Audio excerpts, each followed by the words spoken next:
Hello everyone, welcome back to Voidheart Studios, and today I'm going to review the Nerf Rival Challenger. The Challenger was released in 2024 as part of the Nerf AccuRival line. It's the Rival AccuStrike equivalent. And possibly the last Rival blaster ever. That and the Mirage. There haven't been any new Rival leaks for 2025, and I really hope they don't give up on Rival, but it seems like after they started on N Series, they just kind of didn't stop with N Series. And I do plan on reviewing some N Series blasters, so do look forward to that. But let's talk about the Challenger. The Challenger is a flywheel-operated motorized blaster, and let's go from the front to the back. Up at the front we have the muzzle. This is not an N-Strike barrel lug. It looks like one, but it's too big. It's one of the stupid fake Rival N-Strike barrel lug looking things they did with the Mirage and the Challenger. I don't know why. Anyways, up at the front we have a little moving sling mount. That's a very thick sling mount. Yeah, it's pretty neat.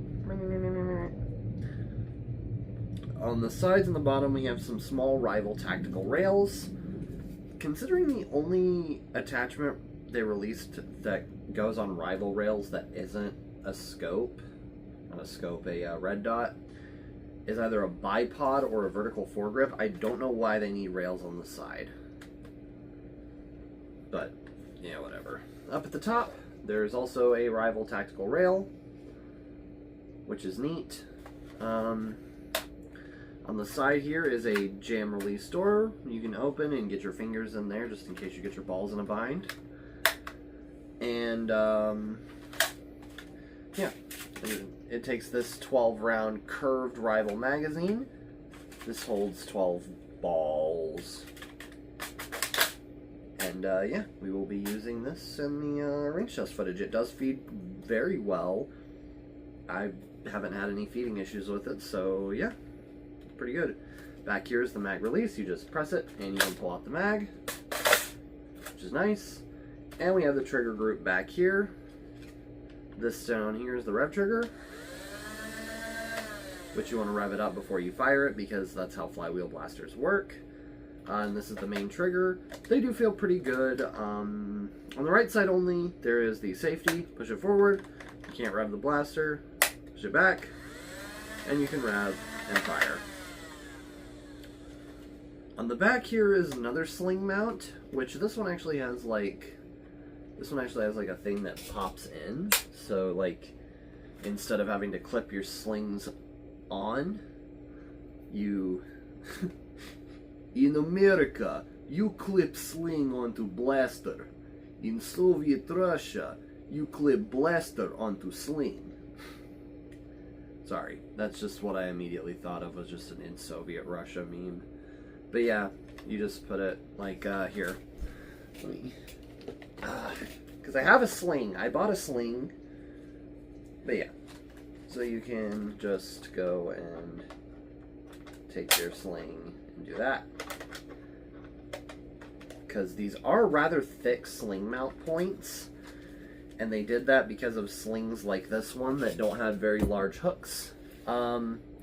I will make a loadout video once I get the rest of the gear I want, because I want to get some of the new SCRD tactical gear, which is the really pretty bright colored Nerf gear. But yeah, that's the overview done. Let us take it. Wait, not done yet. Here's your battery tray on this side. It takes 8 AA batteries. It's not like most other Rival blasters where they take 6C or 6D or some sort of proprietary rechargeable. It's 8 AA's, which is It's actually less expensive because C and D batteries are rather pricey, while AA's are pretty cheap. But the only issue with AA's is just battery capacity. But with 8 AA's, you probably won't even have to worry about that because you've got, what, 12 volts running through this thing? Right? I don't know. Jury's still out on the math. But, yeah. Let's go outside and take this thing and shoot some balls downrange. Well, we are outside with the Challenger and some AccuRival balls. Let us begin. And because this is a flywheeler, and a rather loud one at that, I'm going to try not to speak during the firing, because I mean, it's not as loud as something like the Maxim. God, the Maxim is loud. Noisy son of a gun. But anyways, Challenger, AccuRival. Begin.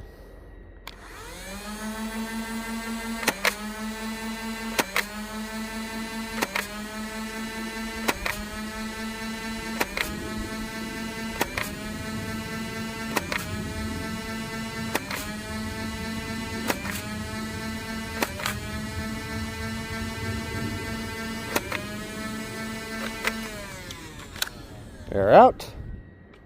They had like a nice little bounce and roll, but they're getting some decent range. And of course, the ranges I'm going to get are after the bounce and roll, because I can't really qualify where they all landed precisely. So, yeah. Got regular rival balls. Out of an old, like, wait, did one fall out? No, that's AccuRival. What is it? Did I not put 12 in here? Oh.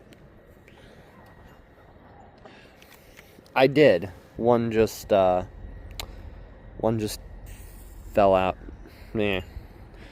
This is an old Rival mag.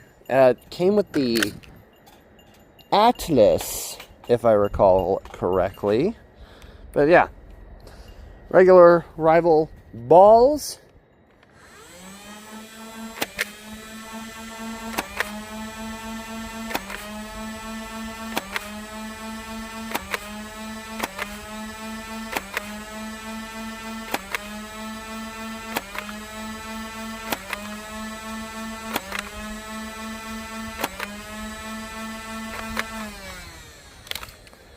I'm noticing with the regular Rival rounds that they're a little more affected by the wind, because they are less, like, they're slightly less dense.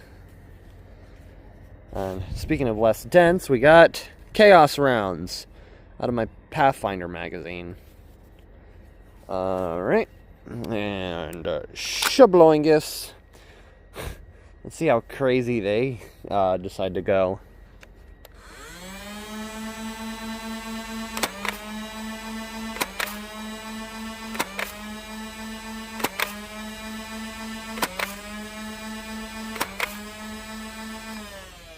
I'm gonna mag dump the rest of them.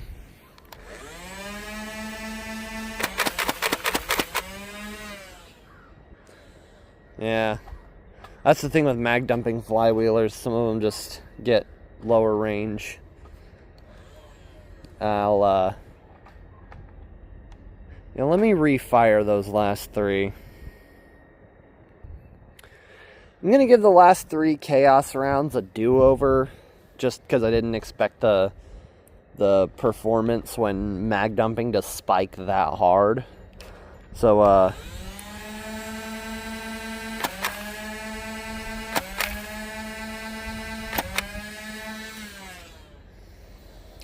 Alright, we have completed the testing. I am going to go wrangle my balls, and we'll go back inside to get the final thoughts. Alright, we are back with the thingy, the guy, the dude, the challenger, rival challenger, rival challenger, banana. Anyways, it did pretty well, actually. I mean, the Chaos rounds got the shortest range, but they're also, like, they're made of, like, a different composite, and I think they feed a little differently, because they also feed a little differently through, like, every blaster I've put them through. Like, whether it's, you know, an actual Chaos blaster, or something like that. Yes. But, yeah. That's just kind of the thing with Chaos. It just feeds different. It's built different. Anyways. Opinions. Good blaster. In terms of rival blasters, I feel like this is going to be, like, the cheapest entry for you into an actual, like, performance rival blaster. Again, semi-auto flywheeler, hits about all the rival specs. Only takes 8 AA's, unlike other rival flywheelers that usually take like 6C or 6D batteries. So it's definitely better, in my opinion, than those, just for that. It also takes magazines. You'll have to stock up on those. I mean, quick eBay or Facebook Marketplace search, and you'll probably find somebody willing to sell 6 rival mags to you for $20. But yeah, other than that, it's just a solid rival blaster. Rival seems like it might be going defunct, which would really suck. But, I mean, you really think about it, Mega's already gone defunct, Elite's gone defunct, Zombie Strike, all that. Rival seems to be following in its path. I do hope they release more AccuRival stuff. And if they don't, I hope that either Dart Zone or X-Shot gets back on the ball with that, because, I mean, the amount of Chaos releases we had was criminal. We had 2 blasters. We had the Orbit and we had the Meteor. I have a Meteor. It's, well, not within reach. But Dart Zone was going really, really hard for a while, and then they just kind of didn't. And I do not understand why. But anyways, I feel like this is $30 worth your money, and even the extra $8 for some AA's, if you don't have any, will run you pretty well. I've got some, they're like Ryovac Fusion, I think is what they're called. They're like the beefier version of the Ryovac batteries. This is a C battery, but still. Yeah, definitely consider Ryovac, Amazon Basics. Those are, you know, your good batteries. But yeah, that's my review of the Nerf Rival Challenger. I will, and if you did enjoy the video, please do leave a like, subscribe, algorithm stuff. Comment your favorite AccuRival blaster. There is currently 7. The Fate, Vision, Pathfinder, Forerunner, Pilot, Challenger, and Mirage. And I will see you all in the next one. Goodbye.